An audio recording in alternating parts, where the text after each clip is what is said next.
Hey everybody, it's Eddie J on crypto4growmybag.tv. I hope you're having a good one. There's a lot of news that I just could not get to during the crypto minute, so I'm glad you're tuning in now to listen to all of it. So last night, we touched on a few things. We touched on the decline of new wallets for Bitcoin, not to be unexpected, but I'm expecting it to pick back up. But Bitcoin is still surging for a number of reasons. Then you have State Street Corporation saying that it's got a new position open for a new leader for their digital assets division. So there's a whole lot of stuff going on. So if you're a member, you got a whole bunch of stuff last night. This morning we've got Gala Games getting hit with a $200 million exploit that led them to upgrade to version 2.0 and admitting that, hey, we didn't do such a good job. Understandable, a lot of things going on there, but they've dropped 6%. Now, dropping 6%, that's not huge given everything that's happened. They said that everything's been stabilized, everything's all right now, but I really want to find out, get into what happened, how it happened, all that good stuff. And since it broke, in the middle of the night, I couldn't get into it all that much this morning. What else is going on? There's still a lot of hoopla going on about the Prometheum SEC relationship, because there's clearly a relationship there. Like, there's no doubt. There's zero doubt, because Prometheum says, oh yeah, we're going to do the whole Ethereum custody thing, but Ethereum is a security. Now remember, Prometheum got that special broker-dealer license from the SEC.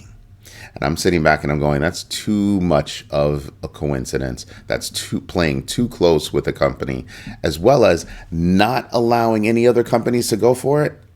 Not sharing what needs to be done with all the other companies that came before it.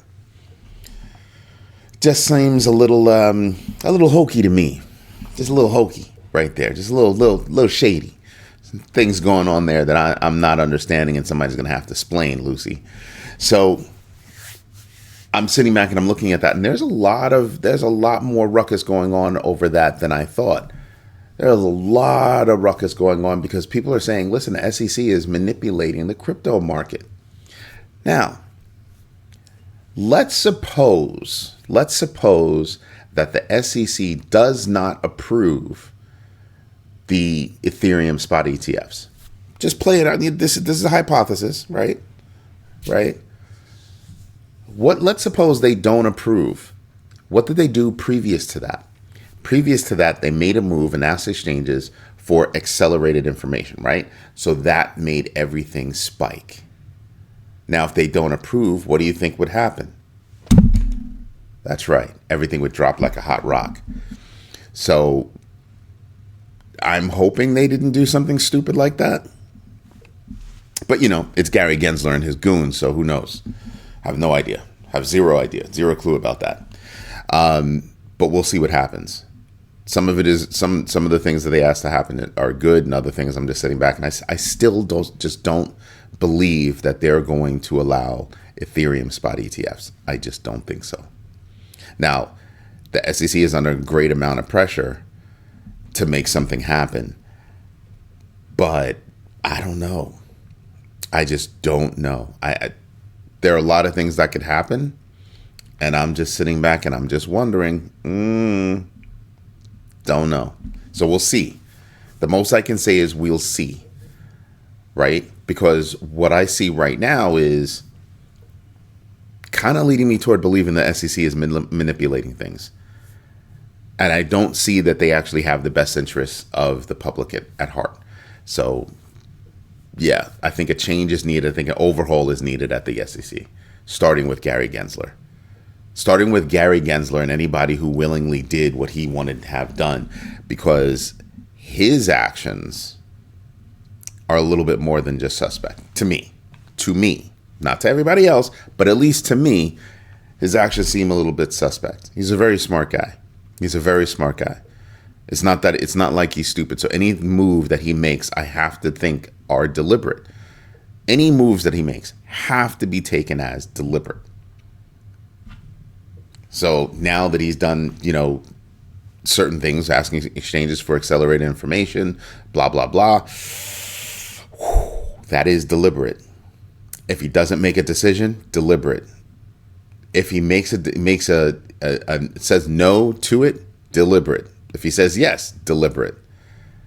He's actually, when you say it out loud like that, he's actually in a place where you have to say to yourself, he's not in a good space. He did not position himself to be in a good place. If he says no, everybody's going to point to Prometheum, and everybody's going to point to the accelerated data ask, new filings. That's what everybody's going to point to. And they're going to be like, whoa, what's going on here? That's going to be a major problem for him. If he says yes, everybody's just going to say, well, why the 180, bruh? Why the 180? And if he says yes, and he backs down from Ethereum being a security and leaves Ethereum as a commodity as it is, then you have to say, and so what's up with that relationship with Prometheum? I mean, people are already asking that. So I'm just saying those are things that I'm really looking at right now. Something else that popped up. I've said it before and I'll say it again. Exchange reserves are dropping. I mean, just plummeting. And that's because of all of the sales made to the spot ETFs. Last week you had, what was it? Either $932 or $942 million invested last week alone. Last week alone. Good morning, Stitchy. He's over here sneezing. What's wrong with you? So when I sit there and I look at that, I'm kind of like, ooh. Because when those reserves hit a certain point on the various exchanges, those exchanges are going to say, sorry, we cannot do OTC transactions for you. We can't broker those deals for you anymore. We don't have the float. You're going to have to do it on the public markets. You're not going to be able to buy it at deep discounts versus, if you buy it on the public market, everything shoots up. Yeah, you're not going to be able to do that anymore. Ooh. So my question is with these OTC deals, which probably a lot of people are wondering, when you do an OTC deal, how much are you actually spending on the crypto versus what's the spot cost? Yeah. So there's that. Then you have senior Democrats saying, hey, that new bill that came out, yeah, we're not going to whip for votes on that one. Democratic leadership has said, we're not going to whip for votes on that. We think that there are, too many things that we don't like about the bill, meaning there aren't enough protections for consumers. There's too little regulation as a result of that bill. So they're kind of like, yeah, we don't think so. So they're not saying they're not saying they're going to stop the bill. They're just saying that we're not behind the bill. We're not going to whip for it. Apparently there are things in that bill or not things in that bill making everything miss. And they're like, yeah, not liking that. I mean, those are valid reasons.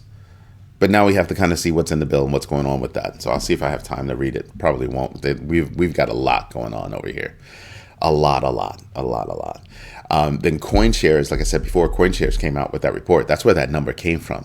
CoinShares looked at last week's crypto inflows, and they were like, yeah, it was like 932 million. Obviously, mostly coming from, the spot ETFs and Bitcoin. But the inflows last week alone were like 932 million. Wow. Again, I'm not necessarily playing the technical analysis thing. I think technical analysis in crypto is useful, but you have no idea how many times I've seen people go online and talk about the TA and the whole technical analysis thing and blah, blah, blah, blah, crypto, just to have it blown out of the water because news dropped. And not necessarily bad news, but any news. Any high level news can make anybody's technical analysis just poof, go away. That's why I pay attention to the news. That's the real big reason why I pay attention to the news. You want to hear something else that's mad crazy? The last article I read at like 5 o'clock this morning, The American Bankers Association is saying the United States government should not do a CBDC. They need to be stopped. And I sat there and I was like, what? It doesn't mean that they're fans of crypto. They're not. I really don't see that they are, right? But the point that they brought up is just eye-opening. What do you need a bank for if the U.S. government holds all the money? It sounds crazy, but a CBDC means that the U.S. government literally controls all of the money, all of it. So, what do you need a bank for? That means all the monies that banks get, those inflows would wind up being diverted directly to the Fed.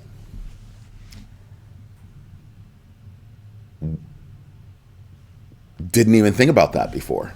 That was not a thought going through my head. And now now that I've heard it, read it, I can't get it out of my head. Because that's exactly what would happen. It's not really your dollar. It's the United States dollar. Because they control it. They would control that CBDC. That CBDC is unique. It's got an ID. They control that. It's not like you have a dollar bill in your hand and you're in control. I mean, you might not have it in your hand for long, but you're in control for the time that you're holding that dollar. You get a CBDC, you're not actually in control. They could render that CBDC useless if they so chose. Doubtful that they would, but they could. That's what's nuts. So they're like, yeah, nah, not liking this. So you've got the public saying they don't like CBDC ideas, and you have the American Bankers Association saying they don't like CBDC ideas. Why is the U.S. government still researching CBDCs? Just saying. I'm just like Arsenio Hall used to say, just something to make you go, Just saying. I mean, I'm not into conspiracy theories, but it is one of those things where, you're starting to hear a lot of people go, no, thank you. No, thank you. No, thank you. How many times do you have to hear no, thank you before you go, yeah, guys, that's not going to work. Let's stop looking at it. People don't want it. You're dealing with a society that has more information at their fingertips than ever before. Pulling the wool over the public's eyes on a global level, pulling the wool over the public's eyes is going to get tougher and tougher and tougher and tougher and tougher. People aren't necessarily going for it. So yeah, no thank you. CBDC, no thank you. But you know what we should do? We should get into the numbers.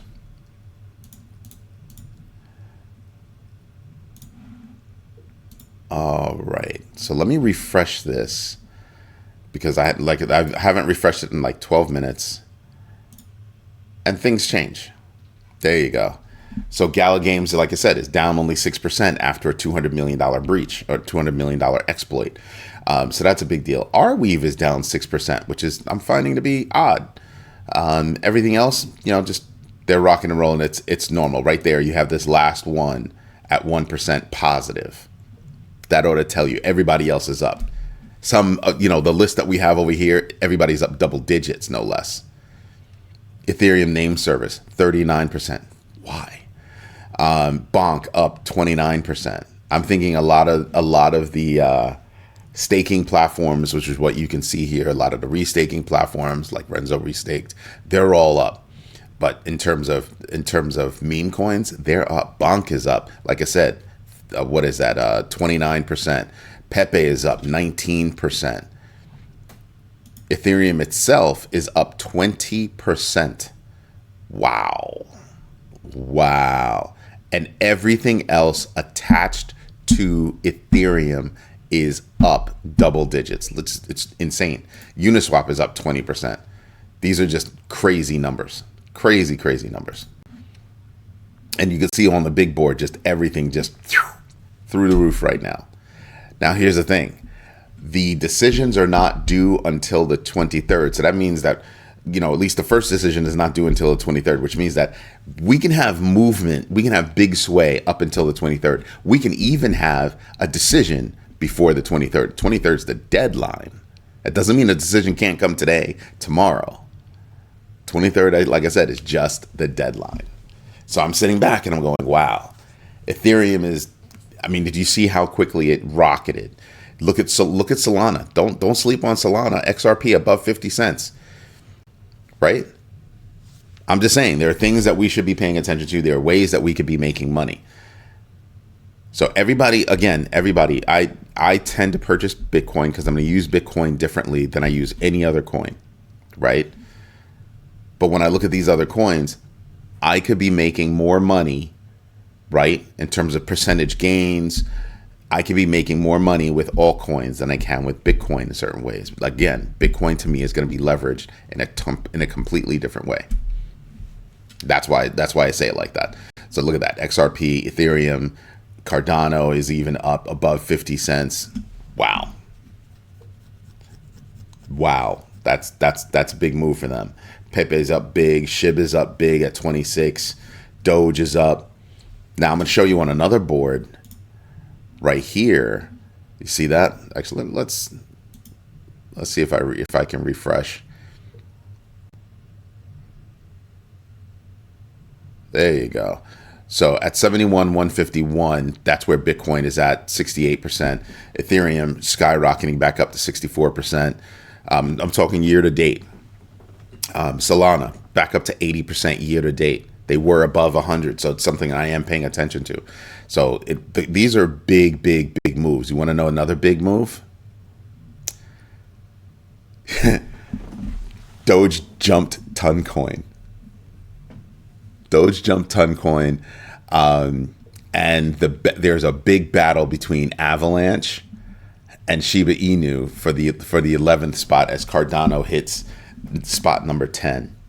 Now, I will bring this to your attention. Both Avalanche and Shiba Inu are in striking distance of Cardano. Just look at that. $2.4 billion is what separates them. So all of them, the three of them, Cardano, Avalanche, Shiba Inu, is a less than $3 billion, range in market cap.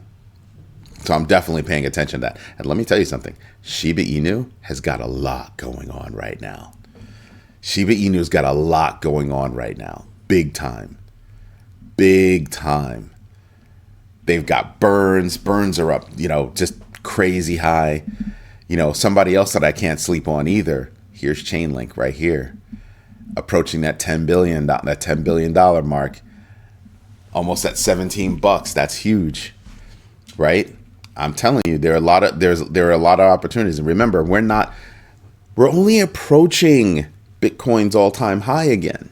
We're not there yet. That's why I keep saying, pay attention to some of these opportunities because they're going to be big. I think people are still sleeping on Polygon, even though we had huge Polygon news last week. So I don't know why people are sleeping on Polygon. I'm not going to sleep on Polygon.